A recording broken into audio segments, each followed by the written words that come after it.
Good evening every one. അങ്ങനെ ഞാൻ പുതിയ വ്ളോഗുമായി വന്നിരിക്കുകയാണ്. ഭയങ്കര ടൈറ്റ് ഷെഡ്യൂളായിട്ടാണ് ഞാൻ വന്നിരിക്കുന്നത്. ഞാൻ ഒരു ഫ്ലൈറ്റ് ചെയ്തിട്ടുണ്ടായിരുന്നു, മുംബൈ ജയ്പൂർ ബാക്ക് മുംബൈ. ആ ഫ്ലൈറ്റ് കഴിഞ്ഞു. ഇന്നത്തെ ദിവസം തൊട്ട് എൻ്റെ ലീവ് സ്റ്റാർട്ട് ചെയ്യാണ്, 10 days leave. So I thought of going home. അപ്പോൾ ഞാൻ 3 മാസങ്ങൾക്ക് ശേഷമാണ് വീട്ടിലേക്ക് പോകുന്നത്. I M super excited. ഇപ്പോൾ ഞാൻ റെഡിയായി, യൂണിഫോം എല്ലാം ചേഞ്ച് ചെയ്ത് നോർമൽ ഡ്രസ്സിൽ റെഡിയായി. ഞാൻ ഇന്ത്യയുടെ ടിക്കറ്റ് എടുത്ത് നാട്ടിൽ പോകുന്നു. ഫ്ലൈറ്റ് ലുക്കൊക്കെ ഷടപ്പടയെന്ന് പറഞ്ഞ് ചേഞ്ച് ചെയ്ത് ഞാനിപ്പോൾ ഒരു സിമ്പിൾ മേക്കപ്പാണ് ചെയ്തിരിക്കുന്നത്. നാട്ടിൽ പോകാനുള്ളതിൻ്റെ ടിക്കറ്റ് കിട്ടുമോ ഇല്ലയെന്നൊന്നും അറിയത്തില്ല, കാരണം സ്റ്റാഫ് ട്രാവൽ ആയതുകൊണ്ട് ലോഡ് ഉണ്ടെങ്കിൽ കിട്ടും, അങ്ങനെയാണ്. അപ്പോൾ നോക്കാം, let's see whether I will get it or not.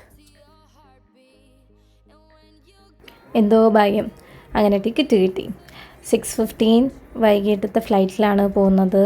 പിന്നെ ഒരു കാര്യം, നിങ്ങൾ മുംബൈയിൽ നിന്ന് ട്രാവൽ ചെയ്യുകയാണെങ്കിൽ ഡിപ്പാച്ചർ സൈഡിലേക്ക് പോകുന്ന എസ്കലേറ്ററിൽ നിന്ന് റൈറ്റ് സൈഡ് എസ്കലേറ്റർ ചൂസ് ചെയ്യുകയാണെങ്കിൽ ഇതുപോലെ ഫിഷുകൾ നീന്തി കളിക്കുന്നത് കാണാം. അപ്പോൾ ഞാൻ ബോർഡിംഗ് ഗേറ്റിലേക്ക് പോകണോ അതോ ഫുഡ് കഴിക്കണോ എന്നുള്ള ഡൗട്ടിൽ നടക്കുകയാണ്. ഫ്ലൈറ്റ് ചെയ്തതിന് ശേഷം എനിക്ക് വളരെ വിശപ്പുണ്ട്. ഫ്ലൈറ്റ് ഭയങ്കര ഷോർട്ട് സെക്ടർ ആയതുകൊണ്ട് ഫുഡൊന്നും കഴിക്കാൻ പറ്റില്ല. എന്തായാലും എനിക്ക് ടൈമുണ്ട്. അപ്പോൾ അതേ മെക്ഡീനെ കണ്ടു, അപ്പോൾ ഒരു ബർഗർ അടിക്കാമെന്ന് വിചാരിച്ചു. ബർഗറും ഒരു കോൾഡ് കോഫിയാണ് ഞാൻ ഓർഡർ ചെയ്തിട്ടുണ്ടായിരുന്നത്. It was okay. പിന്നെ അങ്ങനെ ഞാൻ അതിൻ്റെ കൂടെ തന്നെ ഇനി 10 days ലീവ് ഉണ്ടല്ലോ, അതിന് ഇനി എന്തൊക്കെ ചെയ്യണം, എവിടെയൊക്കെ പോകണം, മോസ്റ്റ് പ്രോബബ്ലി തീർത്ഥാടനം ട്രിപ്പൊക്കെയാണ് ഞങ്ങൾ പ്ലാൻ ചെയ്തിട്ടുണ്ടായിരുന്നത്. അപ്പോൾ അതൊക്കെ ഞാൻ അമ്മേനായിട്ട് ഷെയർ ചെയ്ത്, അങ്ങനെ ഒറ്റയ്ക്കിരുന്ന് ഫുഡ് കഴിക്കാൻ വലിയ ഇൻട്രസ്റ്റ് ഉള്ള ആളല്ല ഞാൻ. സോ അവിടെ കുറച്ച് നേരം ഇരുന്ന് വായി നോക്കി, പിന്നെ വീട്ടിലേക്ക് വിളിച്ച് ടൈം കളഞ്ഞു. എയർപോർട്ടിൻ്റെ ഉള്ളിലുള്ള മെക്ഡി ആയതുകൊണ്ട് കുറച്ച് എക്സ്പെൻസീവ് ആയിരുന്നു. ഞാൻ മിക്ക ടൈമും പുറത്തുള്ള എയർപോർട്ടിൻ്റെ പുറത്തുള്ള ഷോപ്സും കഫേസും ഒക്കെ ഉണ്ട്, അവിടെ നിന്നാണ് ഫുഡ് കഴിക്കാറ്. ഇന്നാകുമ്പോൾ ഞങ്ങൾക്ക് സ്റ്റാഫ് ഡിസ്കൗണ്ടും അവൈലബിൾ ആണ്. മിക്ക ക്രൂ അങ്ങനെയാണ് ചെയ്യാറ്.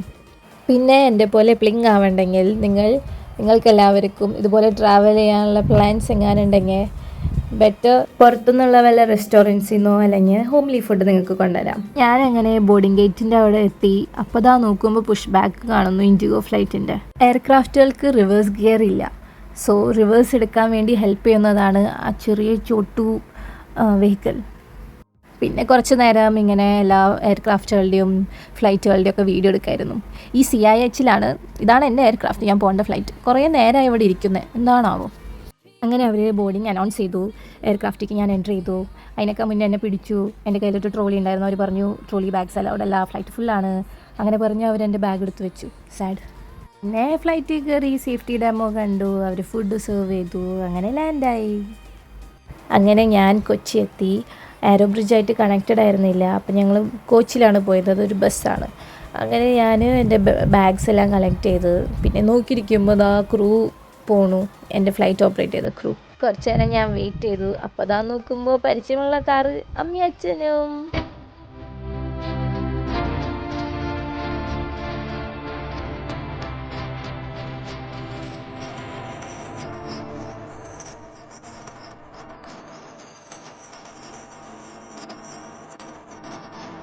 എൻ്റെ ഇടയിൽ ഞാൻ എൻ്റെ സിസ്റ്ററിനെ വിളിച്ചു.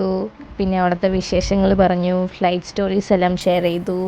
കുറച്ച് സ്നാക്സ് അമ്മയും അച്ഛനും കൊണ്ടുവന്നിട്ടുണ്ടായി, അത് ഞാൻ കഴിച്ചു. പിന്നെ എനിക്ക് കരിക്ക് വേണമെന്ന് പറഞ്ഞപ്പോൾ ഞാൻ കുടിച്ചു.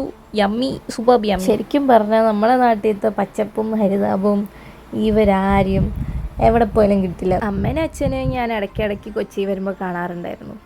പക്ഷെ വീട്, ഇതായിരുന്നു ഏറ്റവും വലിയ missing. Welcome to my home and thanks for watching.